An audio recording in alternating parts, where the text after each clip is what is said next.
السلام علیکم۔ ناول داستان محبت آخری پارٹ۔ سبزہ زاروں نے برف کا سفید چولا اتار کر سترنگی چنری اوڑھ لی۔ سڑکوں پر پھسلن ختم ہو گئی۔ پائن کے درخت جوان لگنے لگے۔ ثنا کے گھر میں پھول کھل اٹھے۔ کچھ پھول اس کے دل میں بھی کھلے تھے۔ ان کی خوشبو سے اس کا تن من مہکتا تھا۔ کیسی عجیب سی محبت تھی یہ۔ فیصل نے کچھ کہا نہ ثنا نے۔ ادھوری سی چند ملاقاتیں، ڈھکی چھپی سی چند باتیں۔ نہ اظہار ہوا، نہ وعدے ہوئے، نہ خط لکھے گئے، نہ تحفے بھیجے گئے، نہ فون پر باتیں ہوئیں، اور وہ دونوں ایک ان دیکھی سنہری زنجیر میں بندھ گئے۔ فیصل کو 2 مہینے کے کورس کے لیے پشاور جانا پڑا۔ وہ ہر نئی اسائنمنٹ اور نئے تجربے کے لیے بہت پرجوش ہوتا تھا۔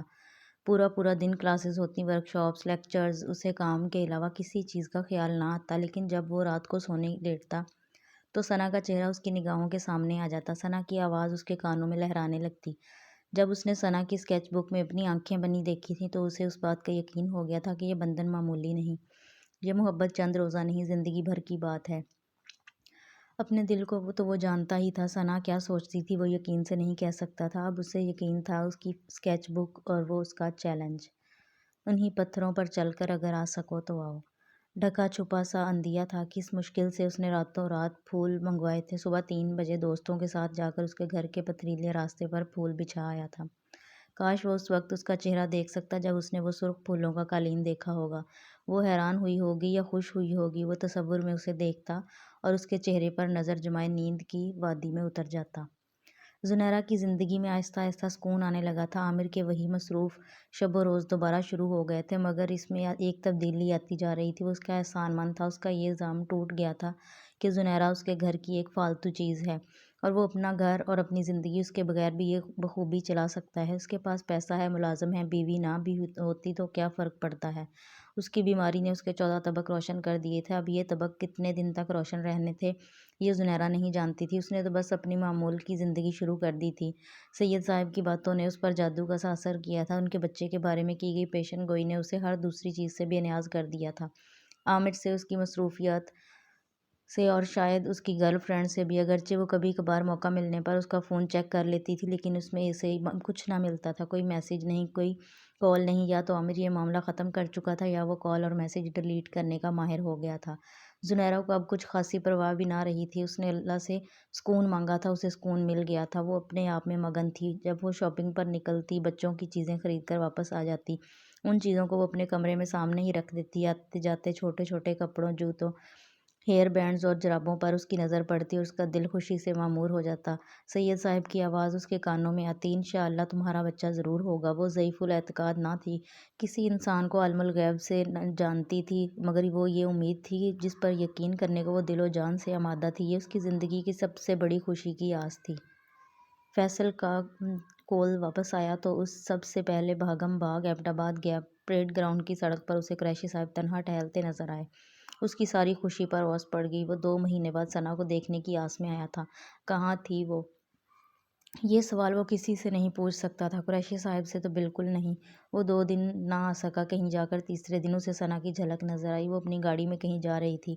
یہ وہی گاڑی تھی جسے فیصل دھکا لگا کر اس کے گھر تک لایا تھا۔ فیصل ضرور اس کا راستہ روک لیتا، مگر اس کے ساتھ اس کی امی تھیں۔ وہ دل میں سوچ کر رہ گیا۔ اکیڈمی آ کر بھی وہ بجھا بجھا رہنے لگا تھا۔ اسے ساری دنیا ظالم لگنے لگی تھی۔ خود ترسی کے عالم میں اسے زیادہ دن نہ رہنا پڑا۔ ایک دن وہ مونا لیزا گیا تو قریشی صاحب اور ان کی بیگم وہاں سے نکل رہے تھے۔ وہ فوراً اوٹ میں ہو گیا۔ قریشی صاحب اپنے دھیان میں نکل گئے، مگر علی کی نظر اس پر پڑ گئی۔ آپ کو معلوم ہے لاہور جا رہے ہیں ہم، اس نے خوشی خوشی فیصل کو بتایا۔ ہیں؟ کیوں؟ واپس کب آؤ گے؟ اور لاہور میں کہاں؟ وہ ایک سانس میں ہی سارے سوال پوچھنے لگا۔ اور آپ کو معلوم ہے وہاں ہمارے کزنز بھی آئیں گے؟ علی کے پیچھے کھڑی ثنا نے 3 انگلیاں فیصل کو دکھائیں۔ کیا 3 دنوں کے لیے جا رہے ہو؟ فیصل نے کچھ نہ سمجھتے ہوئے کہا۔ جلو پارک بھی جائیں گے؟ علی اپنی روانی میں لگا ہوا تھا۔ ثنا نے نفی میں سر ہلایا۔ 3 ہفتے؟ فیصل پریشان ہوا۔ آ جاؤ بچوں، قریشی صاحب کی آواز آئی۔ ثنا نے نفی میں سر ہلایا اور علی کا ہاتھ پکڑ کر گاڑی کی طرف بڑھ گئی۔ 3 مہینے؟ فیصل نے بے یقینی سے کہا۔ 3 مہینے؟ وہ دھم سے کرسی پر گر گیا۔ قریشی صاحب آپ کو اللہ پوچھے، فیصل اپنی آواز کہیں اندر سے آتی ہوئی محسوس کی۔ فیصل کے لیے ایبٹ آباد ویران ہو گیا تھا۔ اسے مونا لیزا اور پریڈ گراؤنڈ سے نفرت ہو گئی۔ اس نے عادل کو فون کیا اور اس سے لڑ پڑا۔ تم نے کہا تھا افاقہ ہو جائے گا، اور وہ بے ساختہ چیخ پڑا۔ دوائی لینی پڑتی ہے بیٹا، عادل نے آرام سے کہا۔ کیسی دوائی؟ اس کا لہجہ اب بھی سخت تھا۔ اس سے ملنا چھوڑ دو، ایکسرسائز ڈبل کر دو، رات کو جلدی کھانا کھا کر نماز پڑھو اور فوراً سو جاؤ، ہفتے بھر میں ٹھیک ہو جاؤ گے۔ عامر جیسے واقعی اسے نسخہ پڑھ کر سنا رہا تھا۔